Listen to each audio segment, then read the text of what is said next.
Started. Good evening and welcome to the Georgetown, let me tone that down a little, Georgetown Township Zoning Board of Appeals meeting for September 26, 2018. Tonight the board will be addressing items identified on the agenda. A copy of tonight's agenda is displayed on the west wall of the hearing room. Public comments on agenda items will be allowed during the public hearing portions of the meeting. Before asking questions or making comments, please come to the podium, state your name and address, and direct all of your comments to the chairman. Once the public hearing portion of the meeting has been closed, no further public comment will be accepted.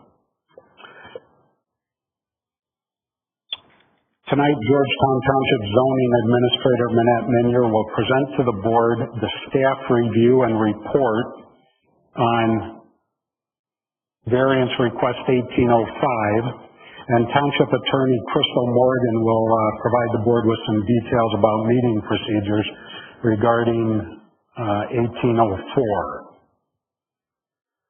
The board opened the August 22nd, 2018 public hearing to public comment and heard a considerable amount of public input on the matter of Variance Request 1804 as requested by Mark and Jennifer Dyke to provide for the keeping of 2 ducks as emotional support animals for their son Dylan. The board accepted public comment and then closed the public comment portion of the hearing on this matter. Anyone who would like to make further public comment will be given an opportunity to do so tonight during the public comment period scheduled as item 5 on tonight's agenda. Our first item of business is the approval of the minutes of the last Zoning Board of Appeals meeting. Is there a motion to approve the minutes of the meeting of August 22nd, 2018? So moved. Is there a second?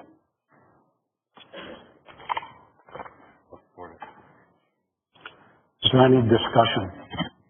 It's been moved and seconded that the board approve the minutes of the meeting of August 22, 2018. All those in favor say aye. Aye. Opposed? The motion's carried.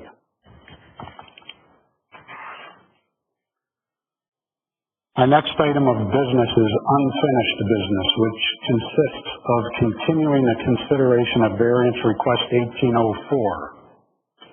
Mark and Jennifer Dyke, 2295 Van Buren, have applied to allow the keeping of 2 ducks characterized as emotional support animals. The request requires a variance from Section 3.4 of the Georgetown Charter Township Zoning Ordinance, which governs accessory buildings and uses in residential districts, including the keeping and regulation of certain birds, and which currently permits the keeping of chickens but does not include ducks. The subject property is located at 2295 Van Buren, Georgetown Township, Ottawa County, Michigan, and is identified as PP number 70-14-27-365-004 and is in a low-density residential zoning district. At our meeting of August 22nd, 2018, the board broke down the issues of this request into its 3 core elements: the satisfaction of the 7 standards, reasonable accommodation, and finally conditions, if any, for a reasonable accommodation. The staff report had determined that standards 2, 5, and 6 could be determined to be objectively satisfied. The satisfaction of standards 1, 4, and 7 required board determination. Standard 3 was identified as not satisfied from an objective assessment. All 7 standards must be satisfied for the granting of a variance. The board was presented with convincing legal basis for concluding that despite the fact the 7 standards for determining variance qualifications had not been objectively satisfied, the board should determine that any unsatisfied standards are in fact satisfied provided the criteria for granting a Federal Fair Housing Amendments Act reasonable accommodation have been fulfilled. If that criteria has been fulfilled, the board must then grant a reasonable accommodation. The board was again presented with convincing legal basis and evidence for concluding that the conditions requiring the granting of a reasonable accommodation have been satisfied. That is, the applicant's request is reasonable and it's necessary. The reasonable factor was satisfied by the fact that this breed of domestic duck is neither exotic nor dangerous, and the existing ordinance provides for the keeping of chickens in low density residential zones, subject to certain conditions. Also, the lakefront location of the property lends itself to the reasonableness of the presence of ducks. The necessary factor is satisfied by the fact that Dylan has a diagnosed disability and his doctors have determined and stated in writing that Dylan's ducks provide him with emotional support that alleviates one or more of the symptoms of his disability. The necessary concept in the criteria has been affirmed by licensed health professionals. Further, this accommodation is necessary to allow this individual with a disability equal opportunity to use and enjoy their dwelling.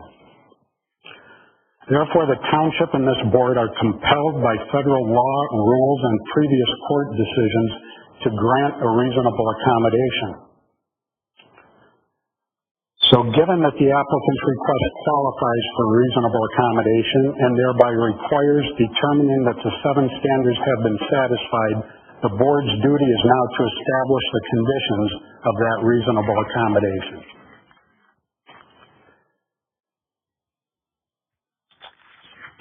Prior to, during, and since the last meeting, including the last few days, right up until this afternoon, each board member has received and reviewed extensive communications, including emails, letters, photos from different interested parties, as well as proposals from the Homeowners Association and from the Dykes.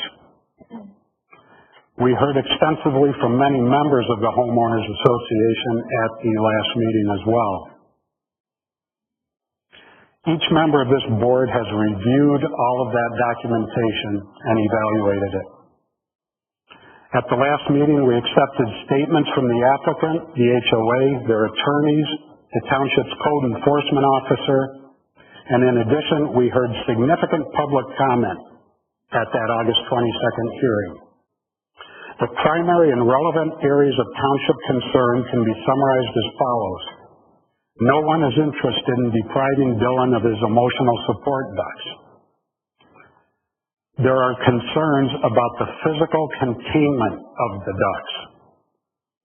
There are also concerns about the maintenance of clean and sanitary conditions in the broadest sense of those terms, from food to bedding to waste. There are also concerns about the containment of odors and noise. The members of the board want to acknowledge these concerns. We take them very seriously. In order to address these concerns, the board members this evening will have an opportunity to discuss and deliberate on the conditions under which this board might grant a reasonable accommodation and grant the variance. We are starting with a framework provided under Ordinance Section 3.4Q, addressing accessory buildings and allowing the keeping of chickens in an LDR district. Therefore, at this time, I'm going to request that Township Attorney Crystal Morgan present the board with the draft option for a resolution with possible conditions for consideration. Thank you, Mr. Chair. As you indicated at the last meeting, the board indicated that a consensus had been reached to grant the request for a reasonable accommodation subject to conditions that were yet to be determined.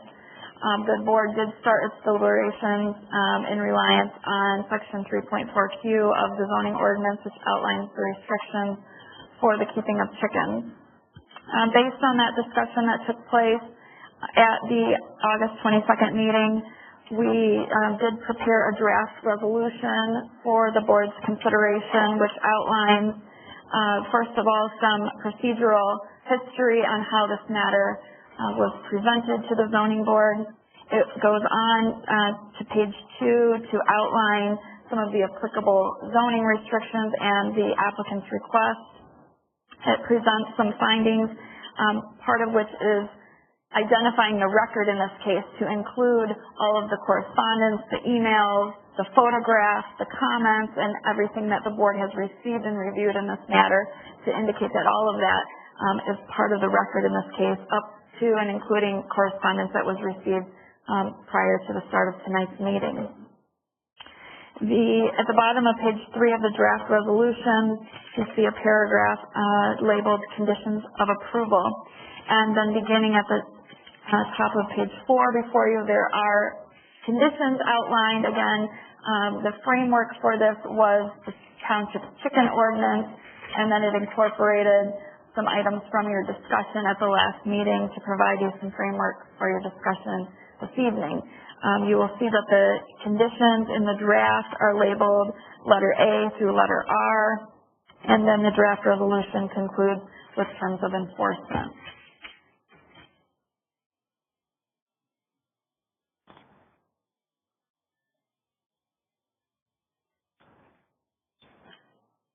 All right, thank you. And Mr. Chair, if you'd like me to recite the draft terms or conditions, I'm happy to do so.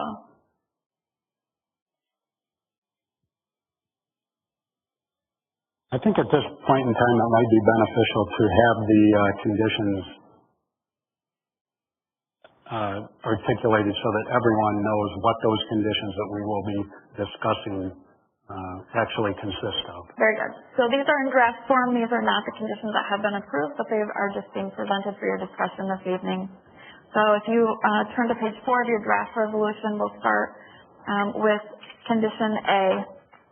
No more than 2 ducks may be kept at any time on the property. The ZBA recognizes that the property is a waterfront parcel where waterfowl is naturally occurring, and accordingly this condition is not intended to prohibit wild waterfowl from periodically entering upon the property. B. The 2 ducks currently residing at the property, Bill and Nibbles, have been specifically identified and characterized as emotional support animals. In the event the applicant seeks to replace Bill or Nibbles, the applicant shall replace the ducks with a duck of the same species and temperament and shall immediately notify the township in writing of the date of replacement and reason for replacement and provide the name and a photograph of the replacement duck. C. No commercial activities related to or stemming from the keeping of ducks are permitted on the property, included but not limited to the breeding and or sale of ducks or the sale of duck eggs or other duck byproducts. D. The keeping of other farm animals is prohibited. E. The outdoor slaughtering of animals is prohibited. F. The ducks shall be provided with and kept within a completely enclosed covered coop, which is defined as an enclosure and or cage at all times except as expressly provided below. G. The coop shall not exceed 80 square feet in area or 8 feet in height. H. The coop shall be located within the rear yard as defined in the zoning ordinance and shall be at least 10 feet from any property line and at least 20 feet from any neighboring dwelling. If the coop contains a heat lamp or other heat generating device that presents a fire hazard, the coop shall be at least 20 feet from all structures, including the dwelling on the property. I. Materials used to construct the coop shall exclude tarps, plastic, fabric, rubber, paper, cardboard, and other non-traditional building materials. J. The areas inside and outside the coop shall be kept clean and neat at all times. Feces shall be removed, contained, and disposed of on a regular basis to prevent odor and other nuisance conditions.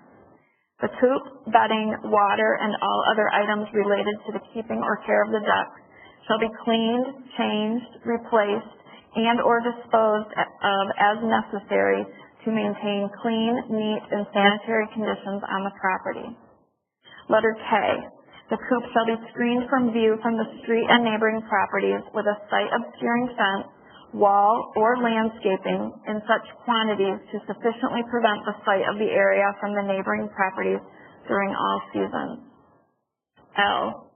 The keeping of the ducks shall be in compliance with all other local, state, and federal regulations, including but not limited to the International Property Maintenance Code, which has been adopted by reference by the township and requires in part that properties be maintained in a clean and sanitary condition. Letter M. Ducks shall be allowed outside of the coop for purposes of interacting with a member of the household and temporarily as needed for purposes of cleaning the coop. However, ducks may only be allowed outside of the coop if a member of the household is present with the ducks. Ducks shall not be allowed outside of the coop for any reason if no member of the household is present. N. The ducks shall not be allowed to roam the property. Ducks shall be contained at all times when outside of the coop and shall not be allowed to enter or trespass upon any other property.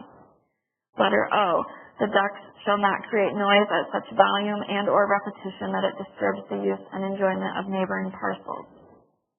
Letter P.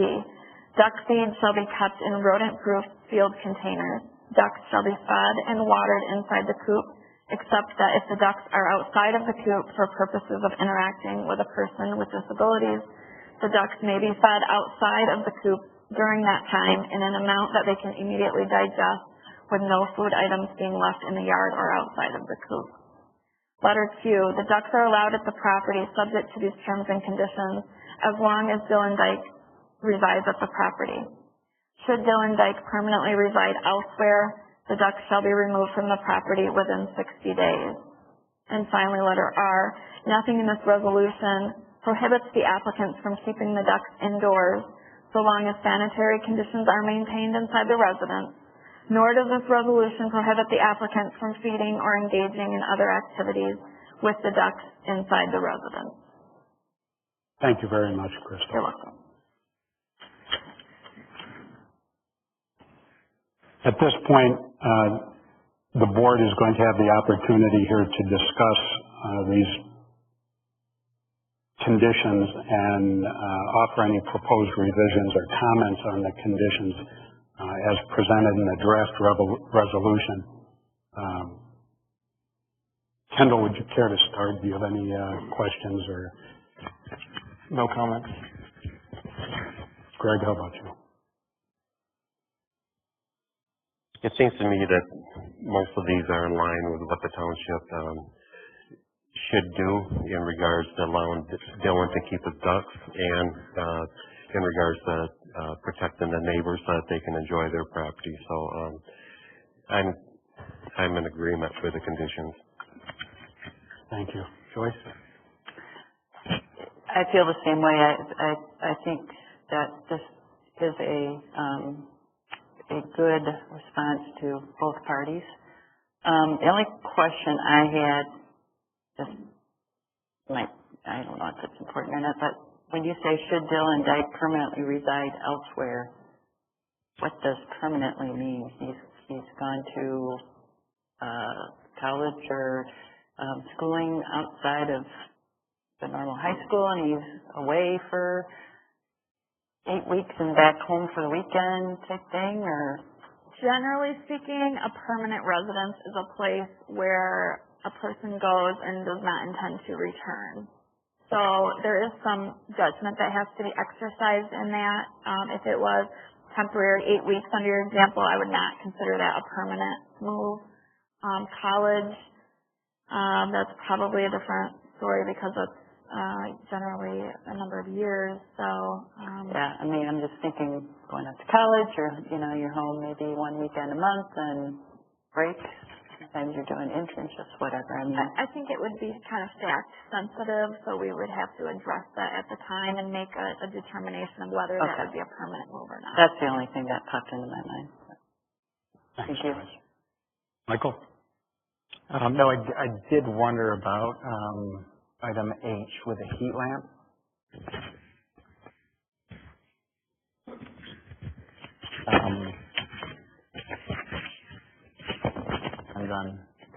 Is it going to be, are we going to lay out conditions with it or discuss that further, or is that just going to be? I believe the concept is that the chicken ordinance requires that chicken coops be a certain distance from the physical structure in the event a heat lamp is used because of fire considerations, and that was presented by the fire marshal, if I'm correct. Yep. And so, if in fact a heat lamp is used, I think Mr. Dyke communicated last time that the ducks are cold-blooded, they don't require a heat lamp. So it sounds like it's an unlikely scenario, but in the event it is, it's probably a very important condition to have in there, that if there is a fire hazard in the coop should be moved the required distance here away from the dwelling itself. Okay.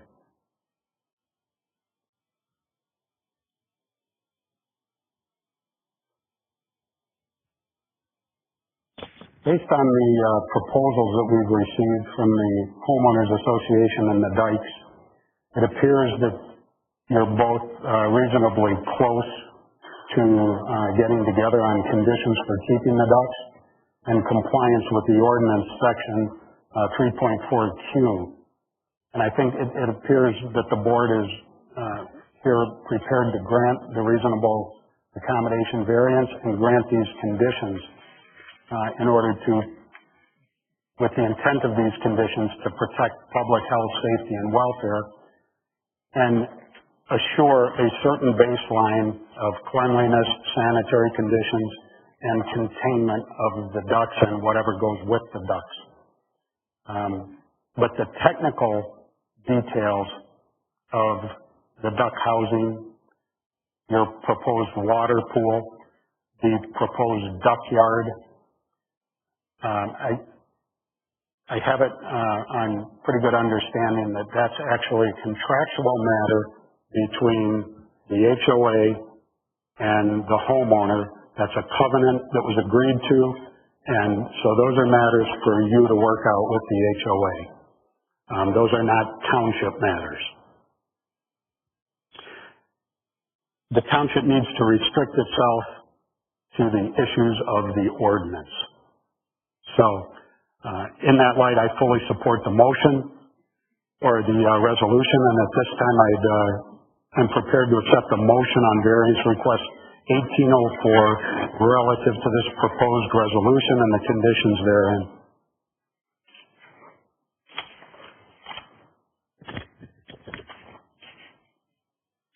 I move to grant the variance based on the resolutions as outlined by our attorney, with the conditions set forth. I'll second that, Tom. Thank you. Thank you both. Is there any discussion? That it's been moved and seconded that the board approve variance request 1804 as detailed in the proposed draft resolution and with the conditions stated therein. All those in favor say aye. Aye. Opposed? The motion is carried. Section 28.9 of the zoning ordinance states that the decision of the Board of Appeals shall be final. However, any person having an interest affected by any such decision shall have the right of appeal to the circuit court on questions of law and fact. All right, folks, that resolves variance request 1804. And at this point in time, we'd like to just take a couple of minutes of recess to allow anybody who would like to depart before we open the next public hearing.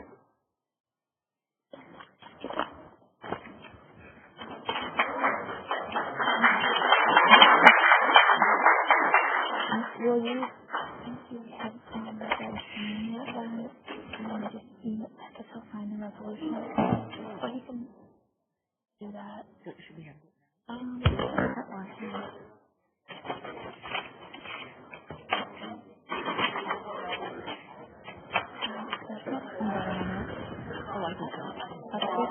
Signature from him, and you can even do it and email it to me tomorrow, because then I can send it to their attorney, so that they have a written. You don't need to do it right now. Just after the recess anyway. So. Oh, okay. That's fine. So yeah, just have them sign it, and then you can fill in the number whenever. And okay. Absolutely. No problem. shut down. I told my husband's an IT guy. I said, I Secretary. can't look at my computer. It takes like 5 minutes for it to shut down. His name's on it. Yeah. That's not usually what he likes to hear when he walks in the door. I have a computer problem. After we close the meeting?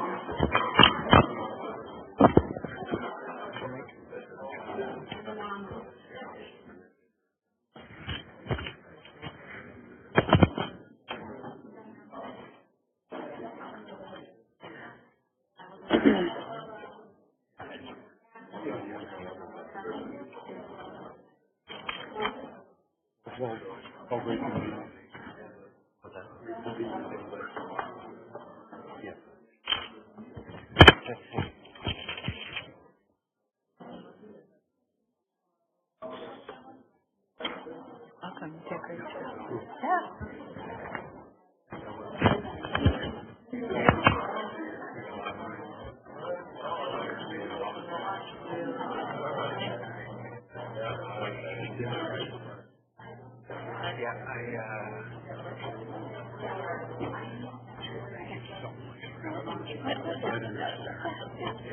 Nice to meet everybody.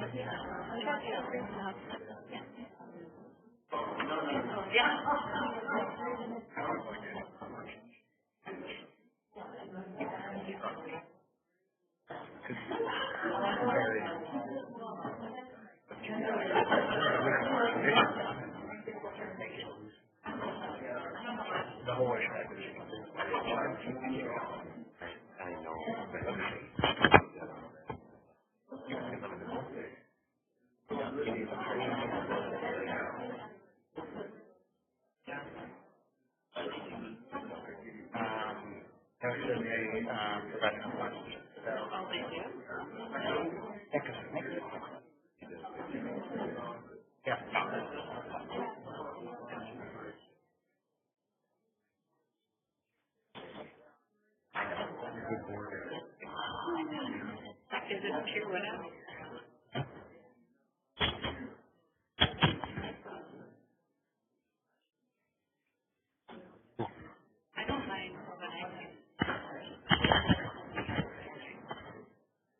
Different story.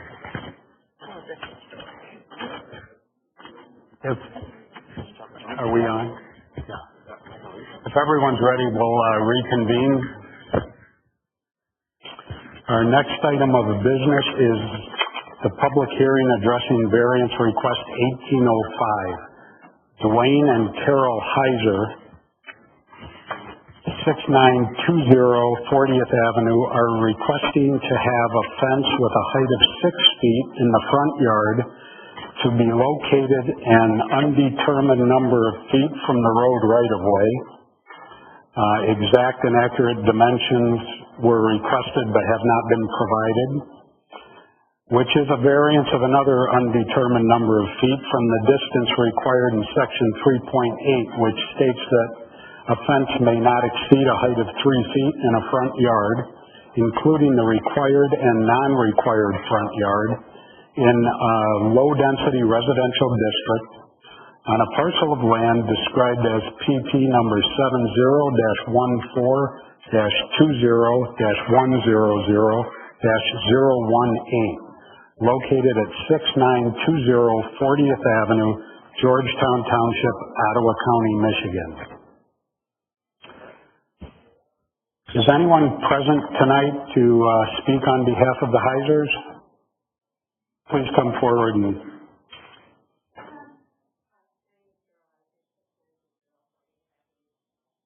thank you.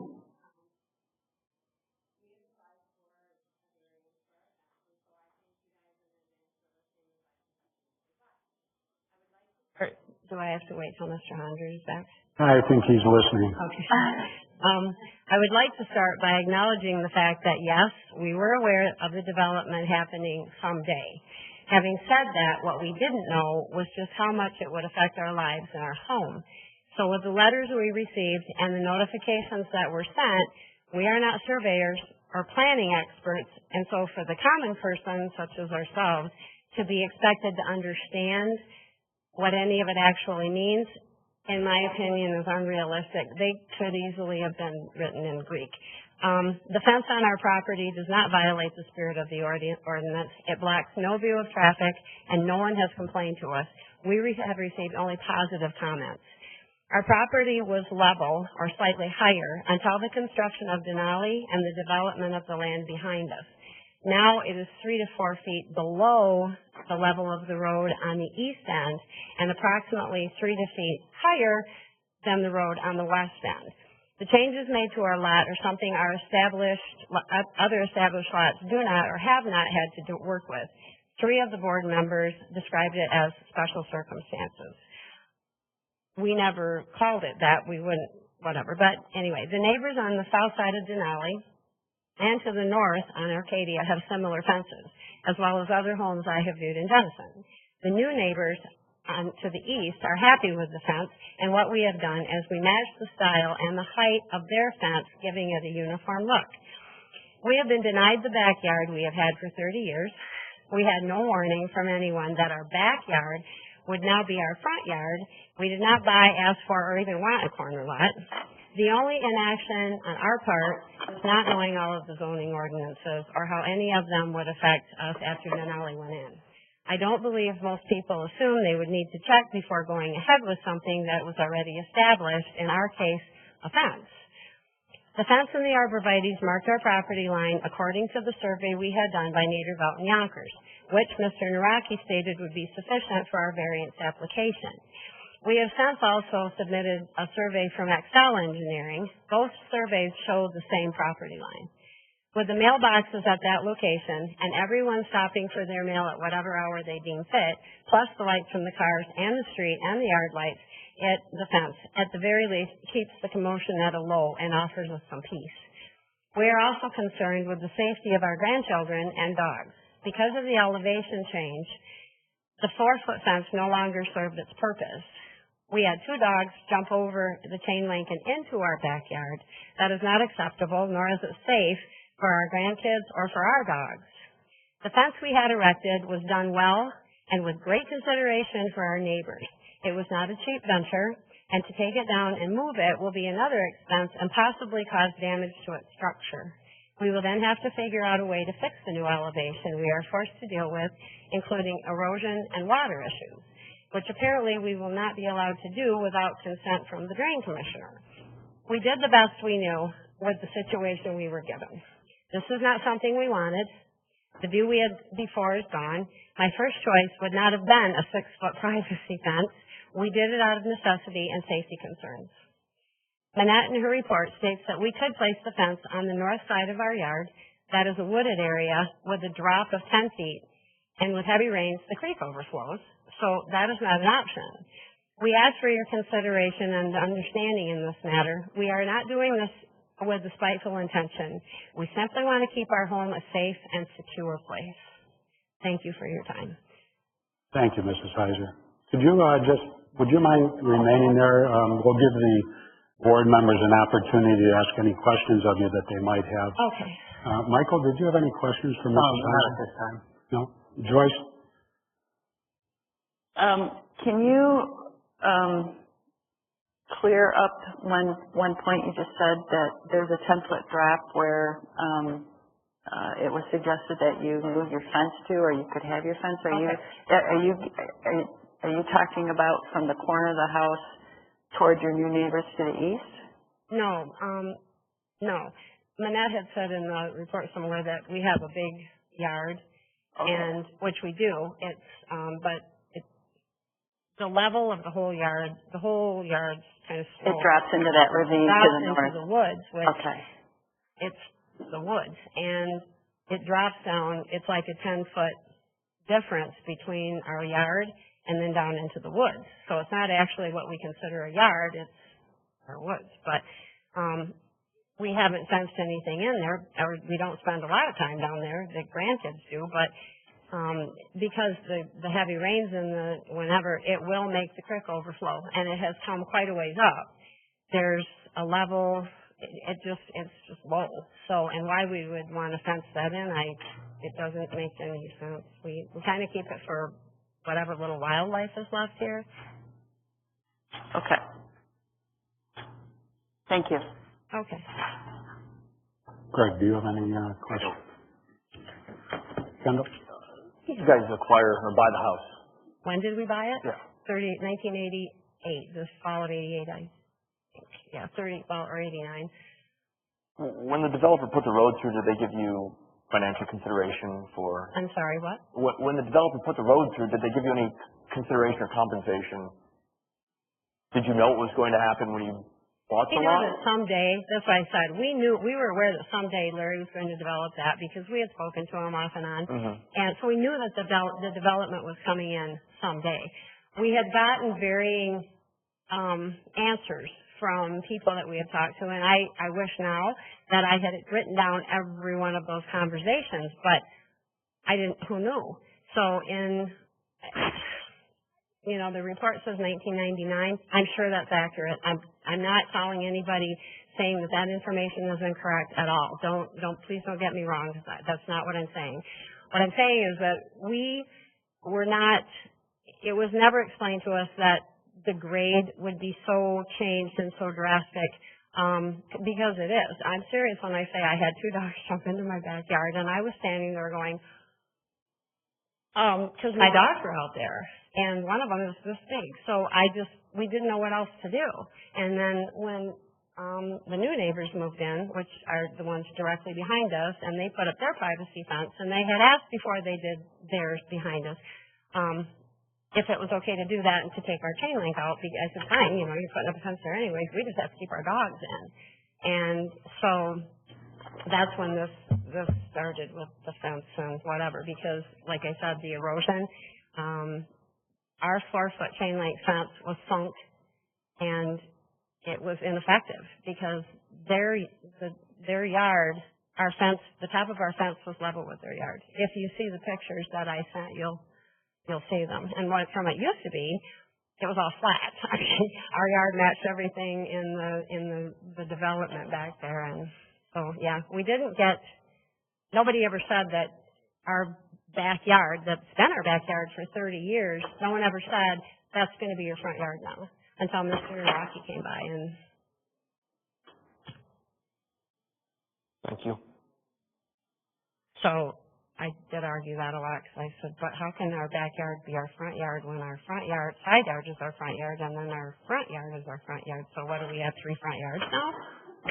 So, and it doesn't, you can't, if you're standing at the corner of 40th, did you guys get to come out and do a site visit? Okay. If you're standing at the corner of 40th and Denali, you can't even see the fence because it's like it's down in a ditch, kind of. And it doesn't block the view of anyone's traffic. I would never do that. Before we planted the arborvitaes, I checked with the township and said, can we do this? And I think the inspector at the time I think his name was Don, back in 96, 94, 95. And he said, as long as it doesn't block the view of traffic. And I said, okay, I wouldn't do that. So, Mrs. Kaiser, did you install the 4-foot chain link fence that's currently on the south property line? 1994. 94? I think there's a letter from my fence person stating the year that he did it. It was either 94 or 95. So at the time of the Denali Road construction, that fence was in place? Oh, yeah. You can ask all the construction guys because I was out there going, don't run your bulldozer into my fence. And is that chain link fence, is that sitting right on your property line? It's a little bit in, like maybe an inch or 2.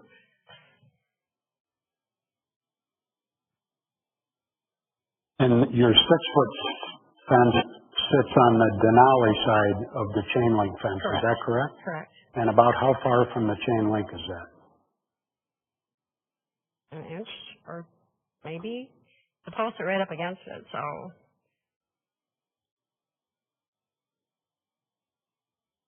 Did you contract to have the wood fence built? Yes.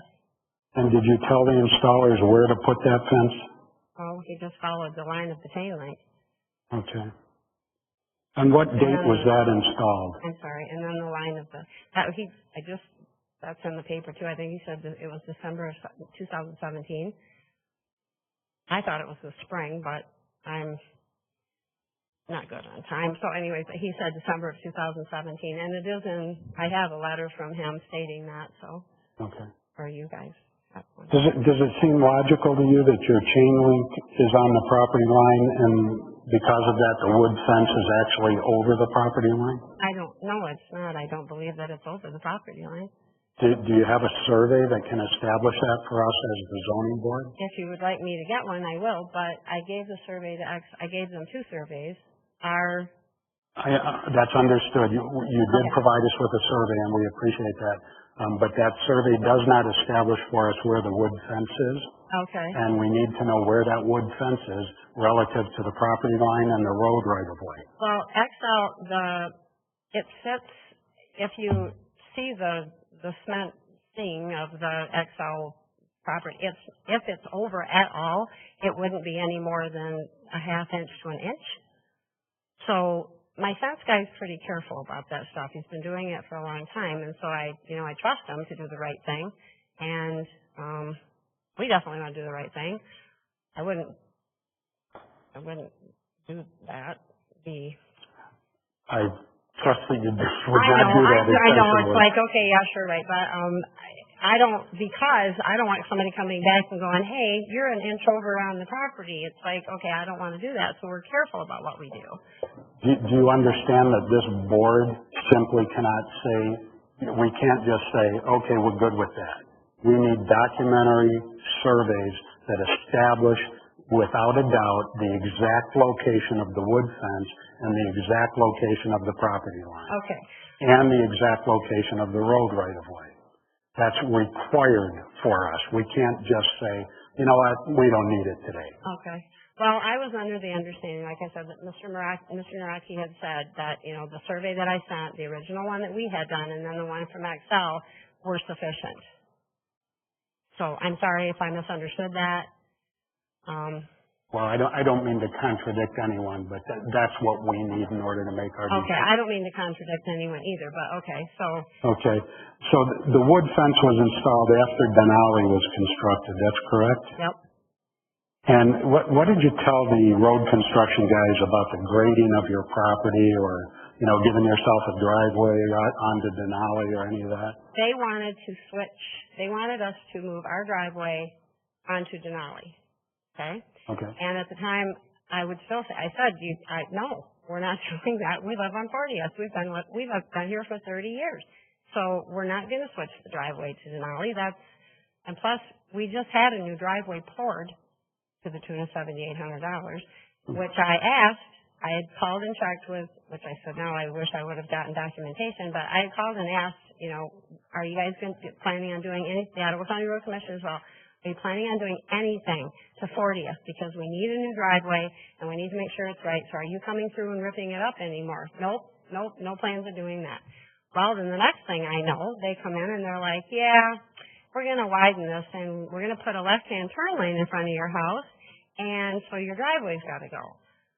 I went, okay, we just spent $7,800 on this Gotcha. 2 years ago, and now, so then I had the Ottawa County Road Commission, come out, and I said, but it didn't do any good. And then some gentleman, they came and ripped the end of the driveway out, and then some guy from Ottawa County Road Commission named Jamie. Did you tell the guys on the construction crew not to do anything to your landscaping relative to that new drop-off because of Denali? Did you ask them not to grade your yard down so that it would be a gradual slope?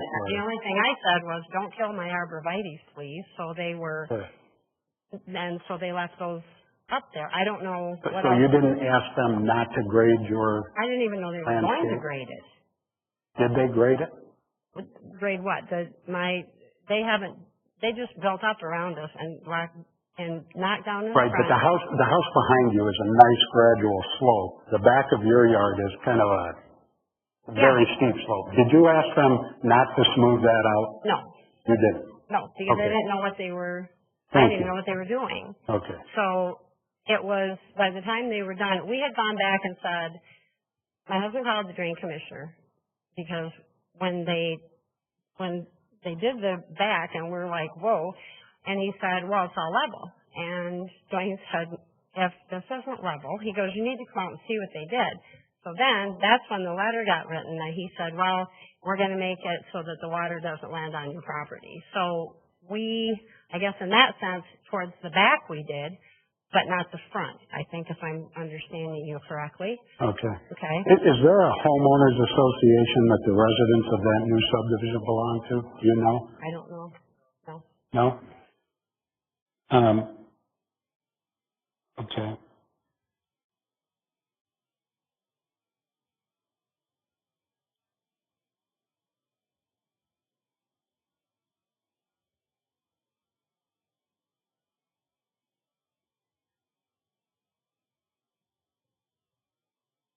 If that wood fence is determined to be in the right-of-way and not on your property, do you understand that that fence can't stay there? That it will have to be removed? Okay, so if it has to, then what do we do about the grading and the height of that they've left us with there? How do we fix that? Because right now, as the fence sits, it's down in, like I said, like a ditch kind of. I see it. Okay, Yeah. so Mr. Reisner, my fence person, actually came in and he had to reinforce the bottom because the dirt was coming through from the rain. I saw the planks down on the bottom. Yeah, and it's still coming through where he didn't put more boards. So what do we do about that then? That's why we put it up in the first place, because it's, I mean, the grading and the level of the neighbor's yard with the dogs jumping in, and this was nothing that, I mean, I seriously had no idea that this was going to be this way. I don't know why anybody would build up like they did. I wrote the water commission people, and I said, I don't know what to do about this, because I don't know what Larry was thinking when he did whatever. So, I mean, you know, it's my arbs are starting to die on that side as well, because I'm thinking because of the roots must have gotten messed up. I don't know, but it's kind of a mess. It's nothing that we did. It's nothing that I am sitting here going, ooh, let's see what we can get away with. That's not it at all. Sure, I get that. One of the conditions, though, that this board is facing is the fact that if that fence is in the road right-of-way, right, we have no authority over anything. We can't say to you, it's okay, you can keep it. It has to come out. It's not our call. So it's important that you understand that. That's a county issue. Okay. And we don't have authority over that. So if it's in the road right-of-way, okay, it's going to come out. Okay. So what if we? Okay. Okay. I think we can move on, and we might be able to get somewhere that works for you. Okay. That's all the questions I have. Does anyone have any further questions? Can I just want to make sure I understand this. So right now, if the fence weren't there at that southeast corner, you would have soil and water running into your rear yard? And it would just, it goes over a ways, and I don't know how far, because like I said, Mr. Eisner reinforced the bottom of it with 2x10s or whatever there. So that, and then it has also where Dennis's yard, our new neighbor, on the side, we have very steep there, I noticed that. That, and plus, that towards the back where his privacy fence is, I have had to put boards and stones and reinforce down there because of the washout from under there, and it's a mess that we didn't. Is there a drainage plan that's on file that was approved for this? Absolutely. The plant had to have from the other company.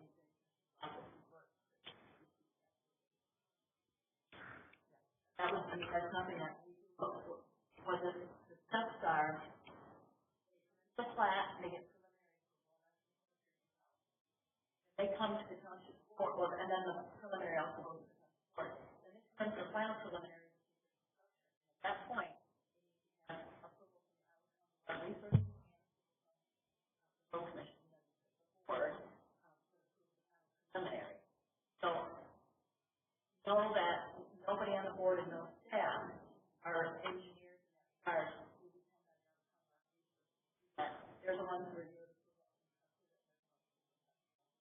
Have you gone to Ottawa County regarding the erosion and the water issues that you've been facing? We called the drain commissioner, and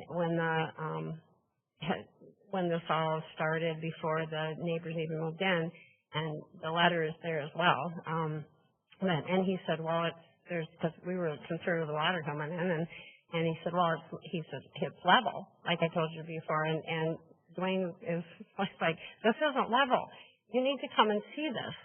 So then he wrote this letter back, and I don't know, after a while, you just kind of go, well, we'll make the best of it, and that's what we've tried to do. But, so, okay, I don't know where to go from there. The letter from the drain commissioner is in the packet. So, after the correspondence anyway.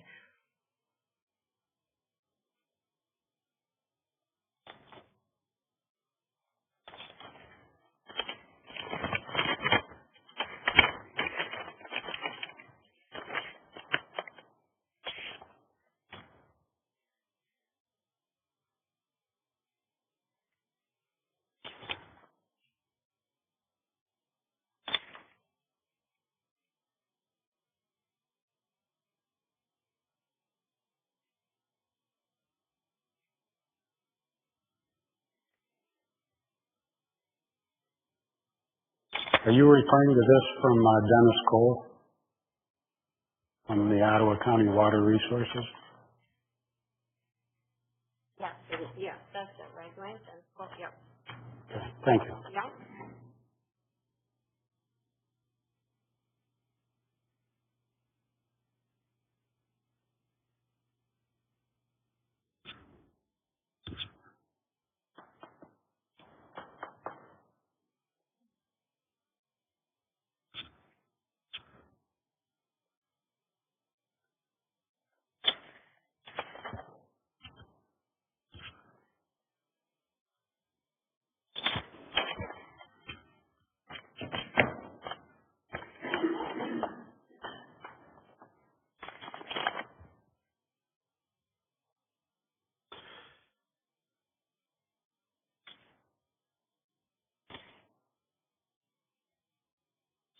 Was there a resolution after Dennis Cole said that the contractor needed to come carve out more? Actually, could Dwayne come up and speak about that?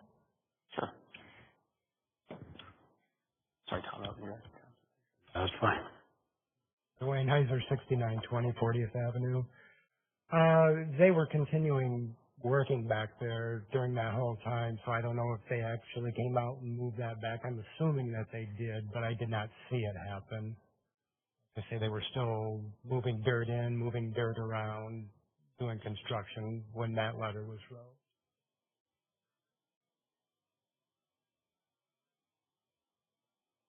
Well, the note that Dennis sent to you is that they needed to ensure that water stays off your property. So I would think that it sounds like that's a pretty big concern. Coming in from the Denali side now, back to the east side, not an issue right now, but there is still water coming down from the Denali side. And I did want to clarify to you too, when we bought the house, we did not know about the development. We knew later that it was coming in before it was actually started, but not when the house was bought.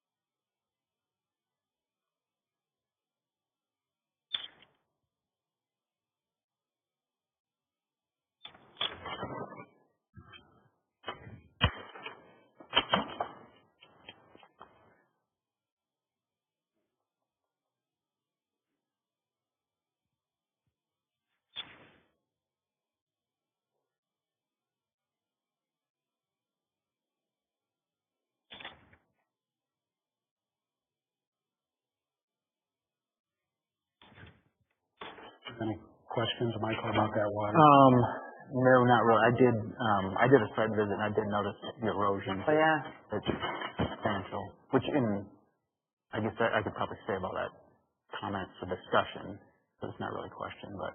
Do you have any questions for Mr. Heiser about the? Nope. Okay. I had one other comment. When you Sure. questioned about if we okayed them to grade our property, to our knowledge, that was not our property. Our property was where the arborvitae's and the fence ended. So what they've dug out beyond that wasn't really, it's not even our property. So we wouldn't have told them, no, you can't do that.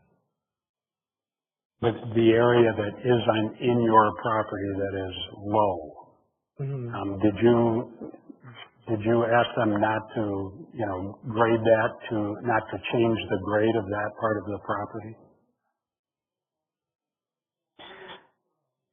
No. Okay, I get it. Okay. Okay. Thank you. Gotcha. Thank you very much, Mr. Heiser. At this point in time, I'm going to request that zoning administrator Manette Menier present the staff report.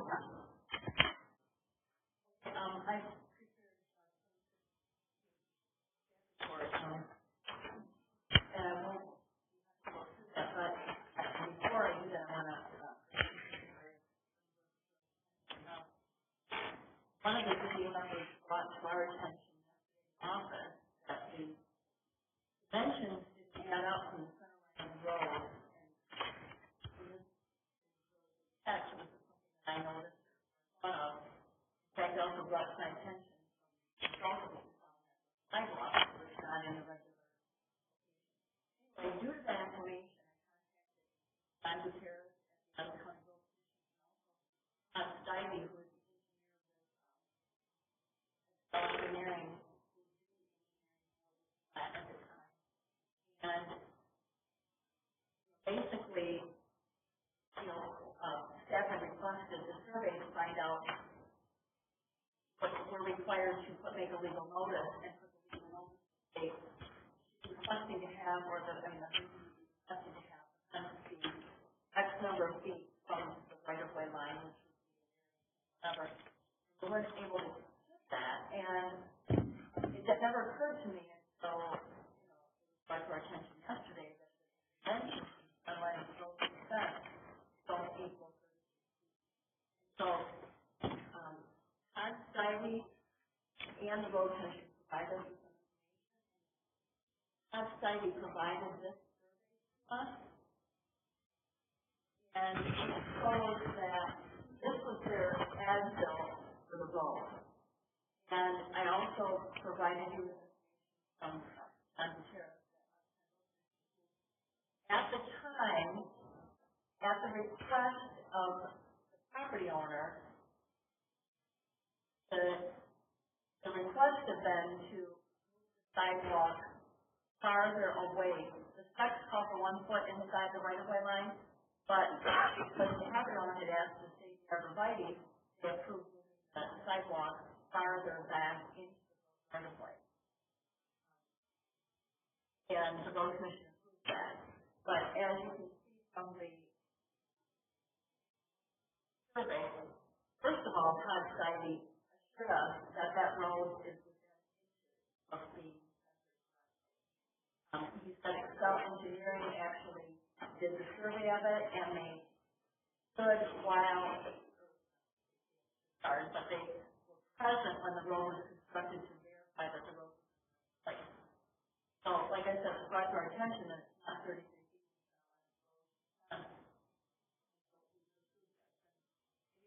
So the existing fences, property line, so privacy fence is on the side of the chain. And just to clarify things, I'm guessing that because of the request to preserve the arborvitae, it did not turn into a request to move the sidewalk, but the conclusion was we're going to move the sidewalk in order to preserve the arborvitae. That's correct. That's what happened. John was here, Paul was on, he was in the number, and yes, I did see email from John was here. I think also they were trying to avoid having to build a retaining wall, which would cost them a significant amount of money as a developer. I would rather not contradict what was said, but the fact is the engineers said that they wanted to grade the property, but weren't given permission to grade the property, and consequently, not sidewalk in the correct location, because if they would have put the sidewalk correctly, it would have been a huge elevation change. They didn't have permission to grade that out. So. And when they said grading out, they meant in the Heiser's backyard, which to change 3.5-foot elevation would take up half their backyard in grading, and they'd lose all their landscaping. Then they shouldn't have to do Right, and that. that's why where they offered compensation for that, I'd be like, get out of here, I'm not gonna get you. You know what I mean, as far as that standpoint. All I'm doing is giving you the fact is that in the attempt to preserve the arborvitae and to put the sidewalk in, this was.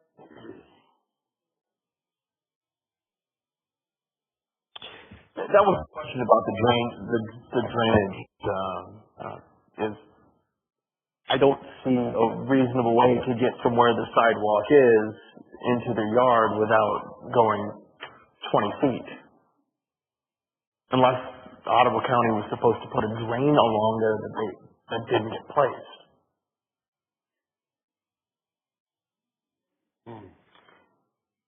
Typically, they'll put in kind of a metal, or all lots now have kind of what they call a swale in between the lots to funnel it back. There's drainage easements all over in new developments. And I think the other thing, the whole reason that was caused was because the developer wanted it raised up, because you can get a lot more money from a daylight lot than you can a standard basement lot.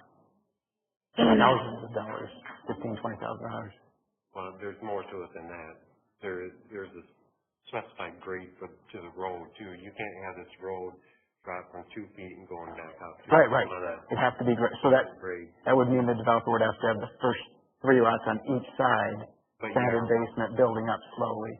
Yeah, right, Michael. If they were going to move the sidewalk over, they would have had to build a retaining wall on this fence, which is quite in order expensive. to keep the dirt out. And, that gets to be a whole negotiation thing with the neighbor, because, do you want a retaining wall there, or do you, she had mentioned a couple of times she didn't want the builders near a fence or anything, so that kind of eliminates bringing the grade up in that area, because it would have fallen into a fence. So they would have had the solution they came up with is keeping the sidewalk closer to the road and further away from our fence, and then having that grade cut down there.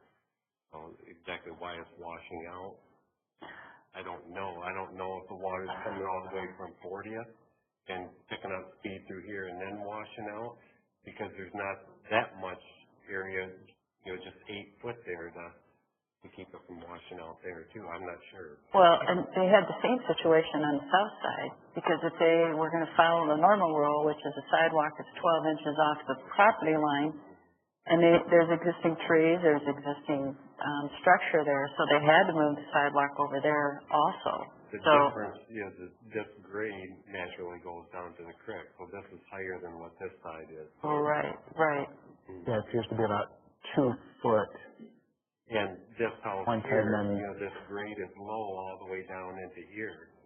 So they're getting some water from this area too, away from that. Right. And when I did a site visit too, just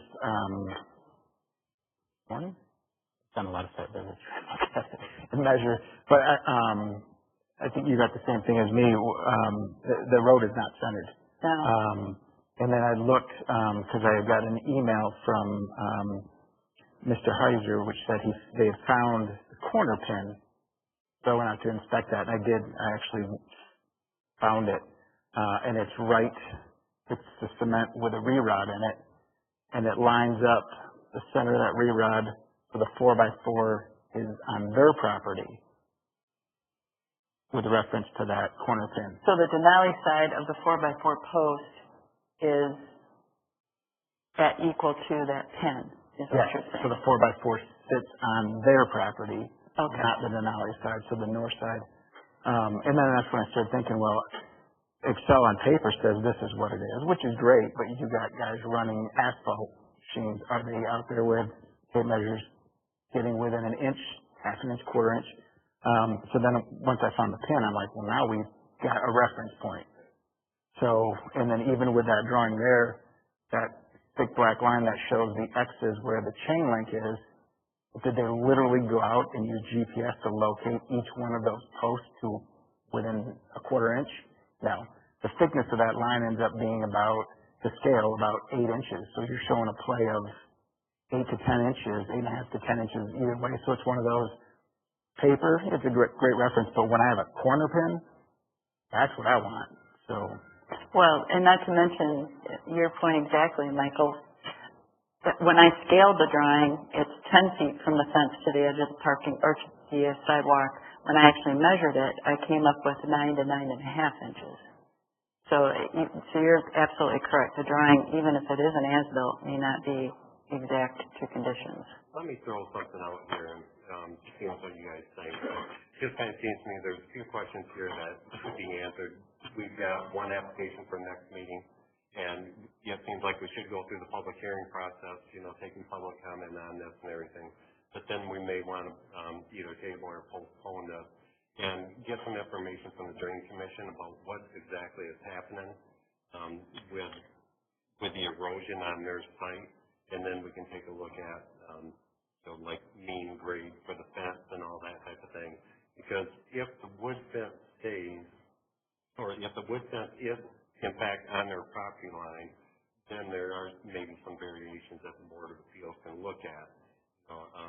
Basically going, because they already have established a 4-foot fence in that area with a chain link, maybe we could go 4 foot from the top of the city sidewalk on that back corner, or maybe there's some other options that we may want to look at. But it seems like we should go through the public hearing process, keep things moving, and then decide if we want to table it or act on the request. That makes, that's a wise call. We make a list of what it is we need from the, well, we can take public input, and then we can, but it sounds like we would want some type of, have the Drain Commission look at it and see once, if some of this water is coming from the neighboring property or from the flat, maybe it's something that the Drain Commission is going to have to look at with grading, either the developer or the actual Drain Commission that approved the project. But, there are people here, I think, that want to still address some things in the public comment portion from the dike proposal too, so maybe it's more prudent to handle this at an earlier hour at the next meeting. Okay. All right. Manette, thanks very much for that input.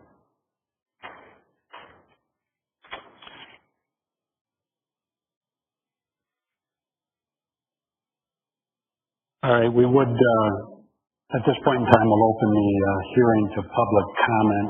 Is there a motion to open the hearing to public comment? Is there a second? I'll second that. It's been moved and seconded that the board open the hearing to public comment. All those in favor say aye. Aye. Opposed? That motion's carried. The meeting is now open to public comment on the matter of variance request 1805 concerning Dwayne and Carol Heiser. Would anyone like to make a comment? Please come forward and state your name and spell it for our zoning administrator, please. Chairman, members of the board, good evening. My name is Dennis Bedard, Bedard. I reside at 3963 Denali Drive. This is the house directly adjacent to their backyard, to Mr. and Mrs. Heiser's backyard. My wife and I and my family purchased this home in October. There was a definite grade issue butting up to the Heiser's backyard. They had a 4-foot chain link fence.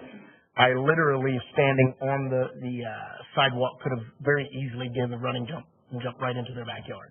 So I understand the concern with the dogs and the grandchildren. And so when we moved in, we have dogs and 4 children as well. I knocked on, trying to be neighborly, knocked on the Heiser's door and said, hey, we'd like to put up a privacy fence around our backyard, 6 foot.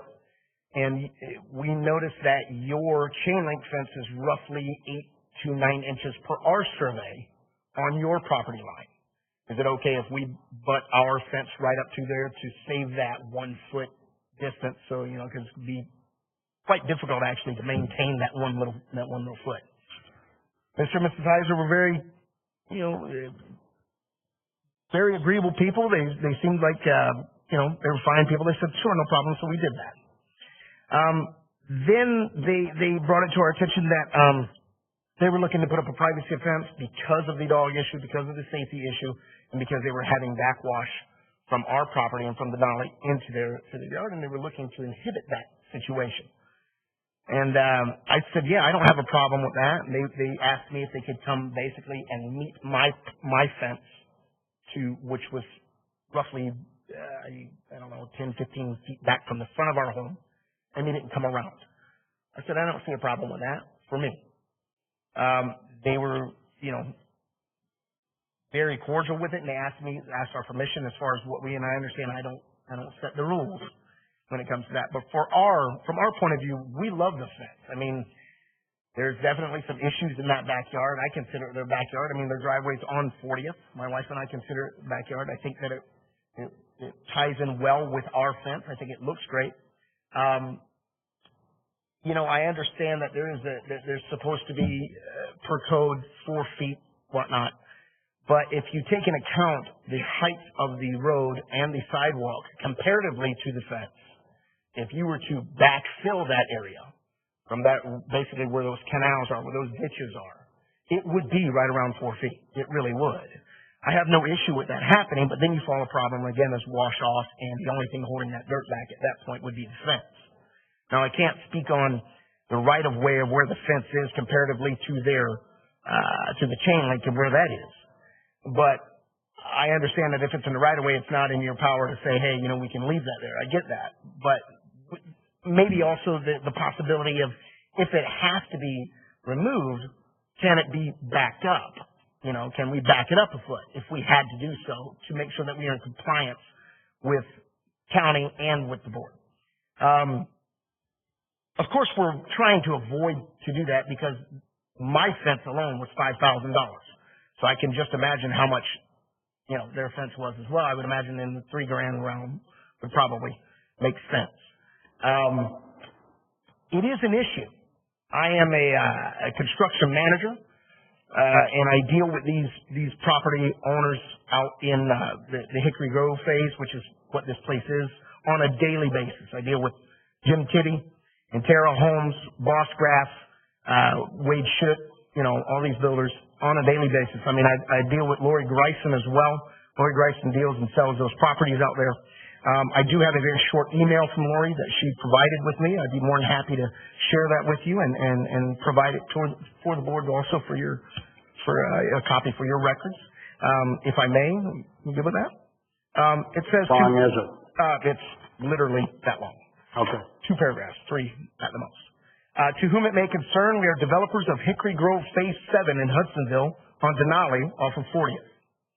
It has come to our attention that there may be an issue with the fence that Carol Heiser has put up. As far as we are concerned, it is an improvement for both her and the developmental entry. We appreciate the fact that she has installed the fence, and we feel that it looks great. We hope you take this into consideration when ruling on this issue. Please let me know if you have any further questions. Lori Greisen, Hickory Grove Estates Incorporated. I have been in contact with the developers out there and the builders. Like I said, I work closely with them on a daily basis. I mean, there's 100 houses or so going to go up in there. I think that it helps to really tie in our fence with their fence. I don't see any visible sight issues because the grade of the road is so high. I have no issues pulling in and out. We have shrubbery on both sides of the fence. If you look on the south side of Denali Drive, that fence is there, and it is roughly the same height. I think there's a couple things that could have been avoided here. I think there could have been, if they were not allowed to grade the yard, which absolutely would have come 20, 30 feet inside the yard, and I, as a homeowner of almost a $400,000 house, I would have told them absolutely not. Put in a retention wall. That's what I would have told them. I don't know if that was even offered to them because, as we know, and developers and builders, that retaining walls are expensive. It's expensive to do. A lot of times we just fly by the seat sometimes, right? These surveys can be a foot off here and there, and, it's okay as long as the neighbors aren't complaining about it. It happens. I'm just here to say that, I don't mind the wall. I don't have a problem with the wall. I don't have a problem with a retaining wall if that ends up being the case, what has to happen. I would prefer that if anything that we would backfill those two areas because, I mean, the wash that is coming off of my front yard and off the side of Denali is just horrendous. I mean, I mowed today and walking through that yard is just a swamp right there in that area. We also have trees that are butted up against that fence, so I understand the wrapping the fence, if you will, around those trees, because those trees are situated in the Heisers' backyards. So then you're talking about tree removal, stump removal, dying of their plants that are on the inside of their chain link fence. These are all things that were taken into consideration. And unfortunately, I understand where the board is in a pinch here. I get it.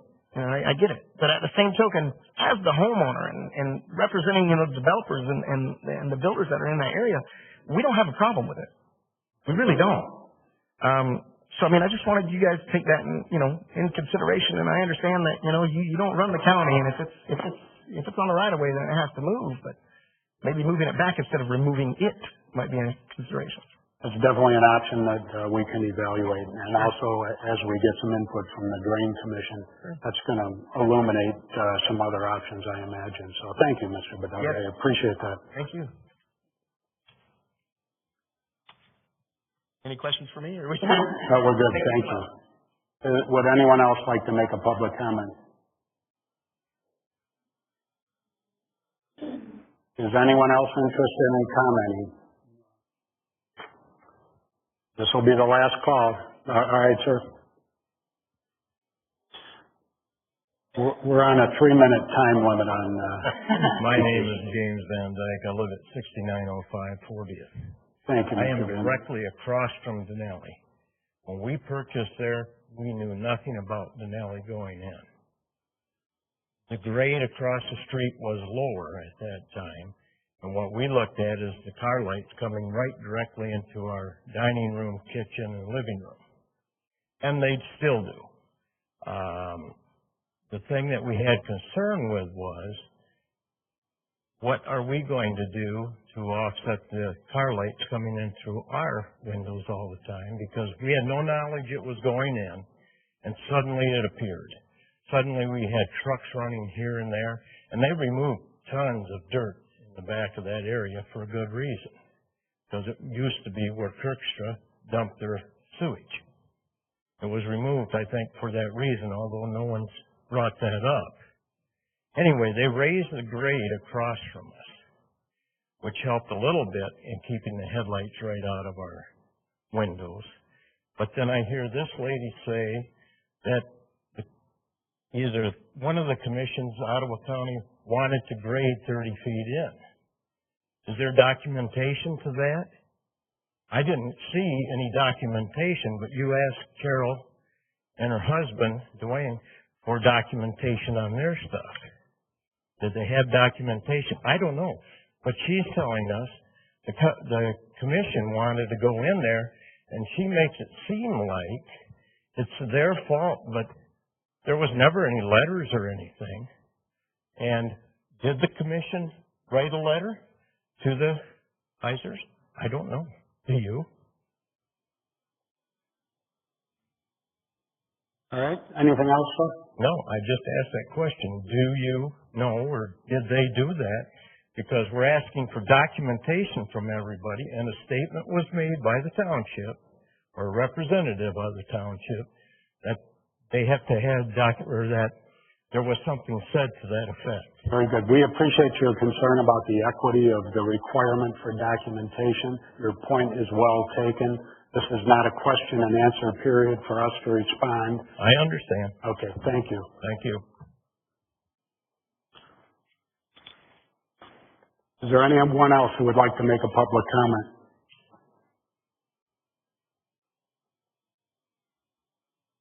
All right, folks, last call for a public comment.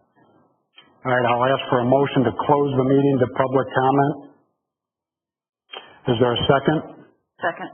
It's been moved and seconded that the board close the hearing to public comment. All those in favor say aye.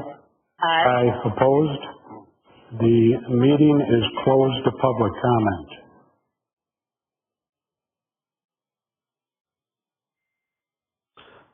All right, Mrs. Heiser, it looked like you had something to say that you wanted to say. Would you mind?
That's fair enough. Thank you very much. I appreciate that.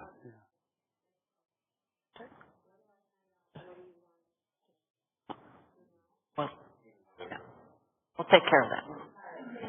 Thank you. A question. If we are to believe Excel's survey and the property line is around the arborvitae or around the existing fence, whose responsibility is it to mow the parkway and shovel the sidewalk?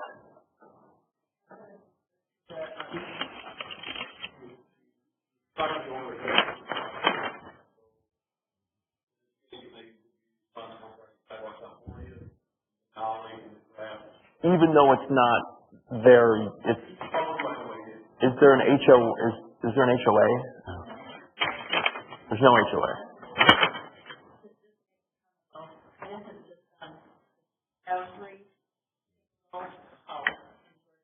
Every single house in Georgetown has grass on the right. Have a sidewalk. The sidewalk is in the right way. There's grass, landscaping, sidewalk, and the road is road right of way. Every single person in the township owns that property. Sidewalk and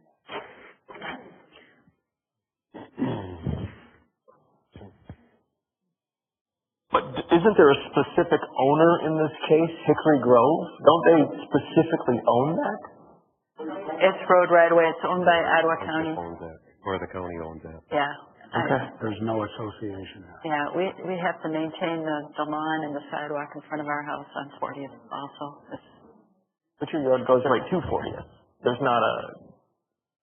But still, anything, if your property abuts a road, you're in charge, you're responsible for the road right away. I mean, it'd be almost like not taking care of the snow in your apron between your property line. You own the apron. No, you don't. No, that's right away. You own Apron only is your owned by property Ottawa line. County. You don't own that. Government. Yeah. And that's what's crazy, because I believe Kirkstrom bought that parcel 66 feet wide, correct? So he owned it. It was his property. So then the road went there, it abutted. But you deed that over to the county when you develop the property. Yeah. So then the county Sometimes took they can be ownership. private So roads. in my theory, the county took ownership. It's theirs. But that's what this whole thing, and I said it's unique. It was crazy. They never asked for it. Suddenly it's like, oh, by the way, now you got an easement. You get to mow it. But it's not their property.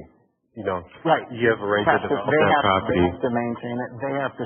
And when Wow. Mrs. Heiser said, you know, stay away from my fence, you know, the developer or the engineer is saying, look at it and say, okay, we got to do everything we can. She wants to keep her fence, so we have to build this up within the 66-foot road right away.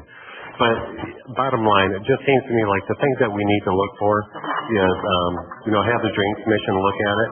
And it's possible that if the fence is on their property and not in the road right away, either the county drain commission may want to look at using that fence as some type of a retaining wall. And in a sense, that's what they did when they put the Walmanized 2x10s or so in between the posts to hold that dirt back. And they might want to even raise that up higher so that it doesn't continue to wash underneath the fence and into their yard. So I think those are the things that we'll be kind of looking at. And then if that fence is on their property, is being used as a retaining wall, hold the grade back, then we might want to look at it differently as the Board of Appeals too. And also the statement that the gentleman that James said about, or not James, David? Dennis, I'm sorry. Said about the entry statement from the plot. If the people in the plot really would prefer to have a privacy fence there as the entry statement into their plot, that's something that we as Board of Appeals may want to consider as we look at the 7 standards of the ordinance. So basically I would say, we need to know where that property line is. We need to hear from the Drain Commission. And I think you're right, Michael. If you found that monument there, and it's the rod within the concrete that dictates where the property line is, and if that's to the roadside of the fence, then that fence is probably on their property line. And if it's been exposed and the fence installer saw that, he probably took care in doing that. We don't know that for sure, but that's a definite possibility. So. That's very, the other unique thing too, as far as grading into their lawn, I'm not a landscaper, but I'm pretty sure if you bury the trunk of a tree, 3 foot kills it, correct? Anytime you develop a grading and drainage plan or any type of plans that change a grade along a opposing property line, you cannot, without permission, change a grade on that neighboring property. So you grade to it. Well, if you start, there becomes issues. In my practice, I never drain to other people's property, but there becomes issues then when you start draining to other people's property, which is now what the Heisers are having issues with. And yes, any amount of soil over 4 inches on a tree root, and tree roots can go out 40 or 50 feet, will damage a tree. Are you ready for a motion to table? Yes. I'll make a motion. I think maybe table is appropriate in this. So. Okay. I'll make a motion table. I'll second that motion. It's been moved and seconded that the board table variance request 1805 until the next scheduled meeting. And is there any discussion there? Not on the table motion. Nope. Not on the table. Well, we need some. Are you discussing applicants to provide? We do have a few requirements that we need. One is some information from the Drain Commission.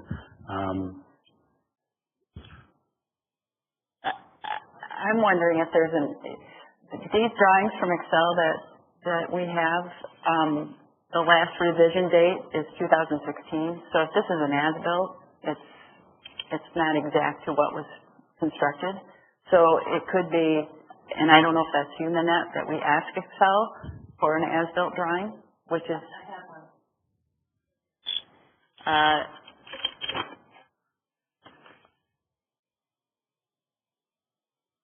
okay. Well, I'm curious because it's is that the same drawing that? It's what Nanette sent to us. I printed it off, and the date is 3/24/2016. When was the project constructed? It was in 2017, correct? So, okay. But when was it built?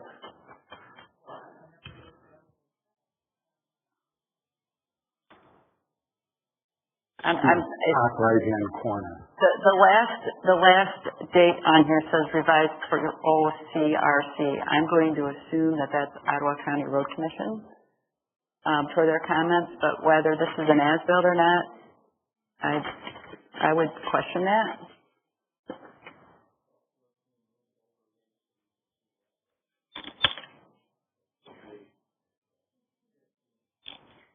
But under the revisions, and I don't know for a fact, but I would think OCRC is Ottawa County Road Commission, so. Okay, so we have a proposal or a motion to table, and what I would like to do is offer an intervening motion to request that the zoning administrator obtain the most accurate, most recent drawing from Excel with the most current dimensions, if we can get that, and also that we get an accurate survey that has property line defined, road right-of-way defined, and where the existing 6-foot wood fence is. I believe that requirement has to rest with the homeowner, the property owner. And also, well, we've already addressed the drawing, so, but also that we get the information required from the Drain Commission regarding their assessment of the grading, why retaining walls were not installed, what their conclusions are concerning what was characterized as the wash in those yards, especially between the Heiser's lot and the Bedard's lot on the east side of the Heisers, so that we can at least make an informed conclusion about the drainage circumstance. So I would offer that as a motion, and I would look for a second on that. I'd second that. Okay. Is there any discussion on that matter? Those amendments before we actually table. Okay, it's been moved and seconded that we amend the first motion in order to get documentation from the Drain Commission, diagrams, and an as-built drawing. Is there any discussion on that? All those in favor say aye. Aye. Opposed? That motion is carried. Now we have the motion to table. It has been moved and seconded that we table. All those in favor say aye. Aye. Opposed? That motion is carried. All right, so this variance request 1805 is tabled until the October meeting, and that closes variance request 1805 for tonight. What we will do is move on to item 5 on our agenda, which is the public comment portion of our agenda. Is there anyone interested in making a public comment regarding variance request 1804 or 1805 tonight or any other matter? Please come forward.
Sure.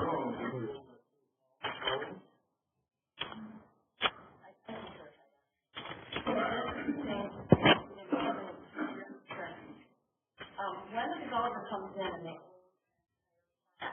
own land, but let's think about, like Laurenwood, that was what, how many acres?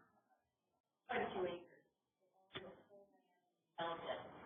as they developed it, they put a right of way in there, a road, and then when the road is complete, they dedicate it to the public and the road commission accepts it. So at that point, it's a whole planning process that they do. At that point, the road commission accepts this, and the road then becomes road right of way. Just like Eastbrook Development, that land that was owned by Eastbrook Development. So when they put the road in and put up houses in, that is over the last step. And the road commission has to accept it, and once they accept it, that becomes road right of way, and it's no longer development. That once that road is dedicated to the public, road commission accepts it, it no longer belongs to development, it belongs to Ottawa County Road Commission. So in this case, it would no longer belong to Kirkstra, it would belong to the Ottawa County Road Commission.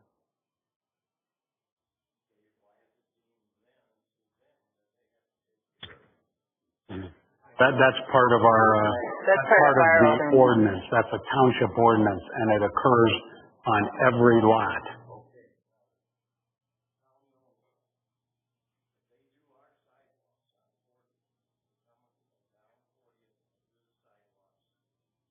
That's the township.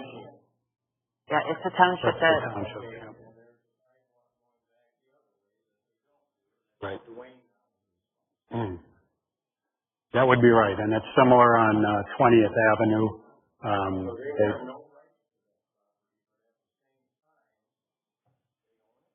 They have to maintain it. You have to maintain it. And it's that way in all of the subdivisions, you know, for example, in Jenison. If you live in one of the subdivisions, you have to shovel off your sidewalk, and you have to shovel off the foot of your driveway, and the snowplow comes and puts it all back. You have to shovel it off, again. and you also have to mow it. It's just everyone has it. It's a little different though with a subdivision. When you get your building permit, you sign agreeing to that.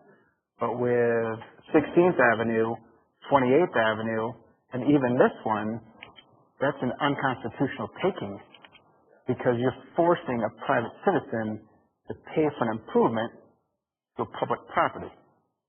And we got an expert in the room here too, Mr. Barr, who would be able to tell you about that. But yeah, it's unconstitutional. Well, But if people fight it, that's the question. this is not the venue for that. I just wanted to We lay don't out the have the facts. ability to. I'm watching. You got your choice. If you want the county to take care of it, you can. They can maintain all the sidewalks, they can maintain all the grass, but you're not going to have the tax rate that you do now. It's going to cost. That's a tax rate. You're not going to have the tax rate. Your taxes will go up.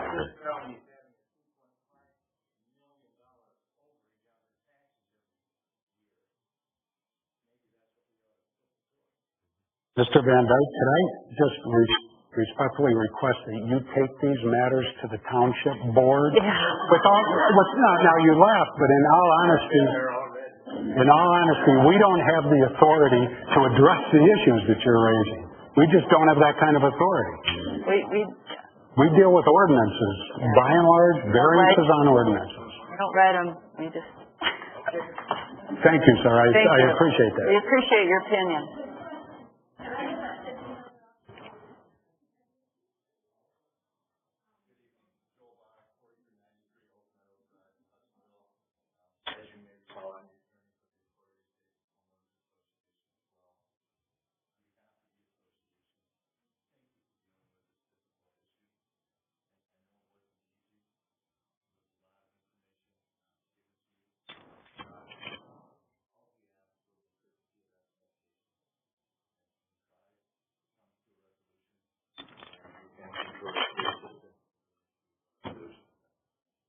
Thank you.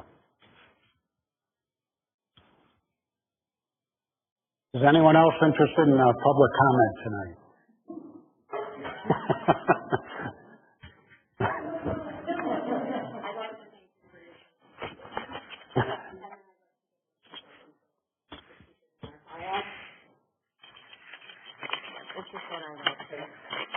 Oh, very good, okay. Thank you. All right, at this point in time, the public comment portion of the meeting is closed. We have no other business, so we'll entertain a motion to adjourn. So moved? Is there a second? Is there any discussion?